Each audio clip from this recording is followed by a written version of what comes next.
ارتخشستہ بادشاہ کے دور سلطنت میں جو لوگ میرے ساتھ بابل سے نکلے ان کے آبائی خاندانوں کے سردار یہ ہیں اور ان کا نسب نامہ یہ ہے: بنی فنہاس میں سے جرسوم، بنی اتمر میں سے دانیل، بنی داؤد میں سے حتوش، بنی سکنیا کی نسل کے بنی پرعوز میں سے زکریہ اور اس کے ساتھ 150 مرد نسب نامہ کی رو سے گنے ہوئے تھے۔ بنی پخت مواب میں سے الیہوینی بن زراخیہ اور اس کے ساتھ 200 مرد، اور بنی سکنیہ میں سے یحزیل کا بیٹا اور اس کے ساتھ 300 مرد، اور بنی الدین میں سے عبد بن یونتن اور اس کے ساتھ 50 مرد، اور بنی اعلام میں سے یسایہ بن عتلیہ اور اس کے ساتھ 70 مرد، اور بنی صفتیہ میں سے زبدیہ بن میکائل اور اس کے ساتھ 80 مرد، اور بنی یواب میں سے عبدیہ بن یحییل اور اس کے ساتھ 218 مرد، اور بنی سلومیت میں سے یوسفیہ کا بیٹا اور اس کے ساتھ 108 مرد، اور بنی ببی میں سے زکریہ بن ببی اور اس کے ساتھ 28 مرد، اور بنی ازجاد میں سے یوحنان بن حکتان اور اس کے ساتھ 110 مرد، اور بنی ادونیکام میں سے جو سب سے پیچھے گئے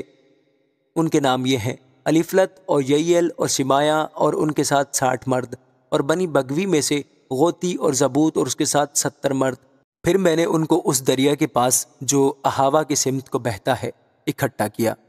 اور وہاں ہم 3 دن خیموں میں رہے، اور میں نے لوگوں اور کاہنوں کا ملاحظہ کیا پر بنی لاوی میں سے کسی کو نہ پایا۔ تب میں نے الیعزر اور اریل اور شمایا اور علی ناتن اور یریب اور الناتن اور ناتن اور زکریہ اور مسلام کو جو رئیس تھے اور یوجریب اور الناتن کو جو معلم تھے بلوایا۔ میں نے ان کو کسفیہ نام ایک مقام میں ادو سردار کے پاس بھیجا، اور جو کچھ ان کو ادو اور اس کے بھائیوں نتنیم سے کسیفیہ میں کہنا تھا بتایا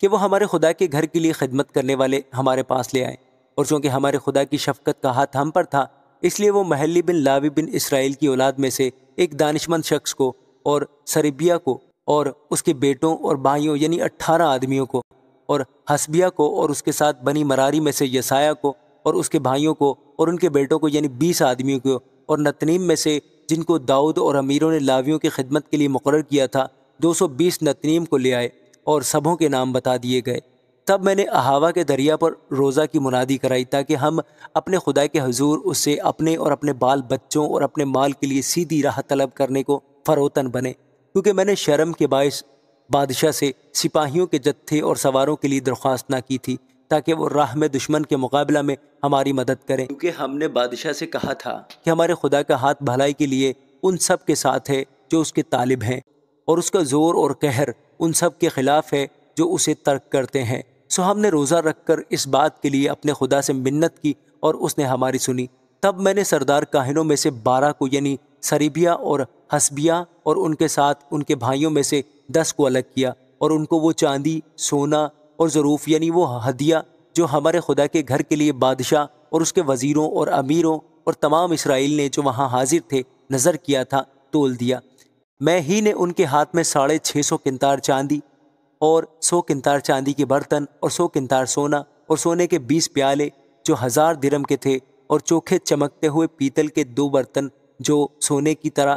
قیمتی تھے تول کر دیے، اور میں نے ان سے کہا کہ تم خداوند کے لیے مقدس ہو، اور یہ برتن بھی مقدس ہیں، اور یہ چاندی اور سونا خداوند تمہارے باپ دادا کے خدا کے لیے رضا کی قربانی ہے۔ سو ہوشیار رہنا جب تک یروشلم میں خداوند کے گھر کی کوٹریوں میں سردار کاہنوں اور لاویوں اور اسرائیل کے آبائی خاندانوں کے امیروں کے سامنے ان کو تول نہ دو، ان کی حفاظت کرنا۔ سو کاہنوں اور لاویوں نے سونے اور چاندی اور برتنوں کو تول لیا تاکہ ان کو یروشلم میں ہمارے خدا کے گھر میں پہنچائیں۔ پھر ہم پہلے مہینے کی 12ویں تاریخ کو احاوا کے دریا سے روانہ ہوئے کہ یروشلم کو جائیں، اور ہمارے خدا کا ہاتھ ہمارے ساتھ تھا، اور اس نے ہم کو دشمنوں اور راستہ میں گھات لگانے والوں کے ہاتھ سے بچایا، اور ہم یروشلم کو پہنچ کر 3 دن تک ٹھہرے، اور چوتھے دن وہ چاندی اور سونا اور برتن ہمارے خدا کے گھر میں تول کر کاہن مریموت بن اوریا کے ہاتھ میں دے گئے، اور اس کے ساتھ الیعزر بن فنہاس تھا، اور ان کے ساتھ یہ لاوی تھے یعنی یوزباد بن یشوا اور نوعیدیہ بن بنوی۔ سب چیزوں کو گن کر اور تول کر پورا وزن اسی وقت لکھ لیا گیا، اور اسیری میں سے ان لوگوں نے جو جلاوطنی سے لوٹ آئے تھے اسرائیل کے خدا کے لیے سوختنی قربانیاں چڑھائیں، یعنی سارے اسرائیل کے لیے 12 بچڑے اور 96 مینڈے اور 77 برے، اور خطا کی قربانی کے لیے 12 بکرے، یہ سب خداوند کے لیے سوختنی قربانی تھی۔ اور انہوں نے بادشاہ کے فرمانوں کو بادشاہ کے نائبوں اور دریا پار کے حاکموں کے حوالہ کیا، اور انہوں نے لوگوں کی اور خدا کے گھر کی حمایت کی۔ آمین۔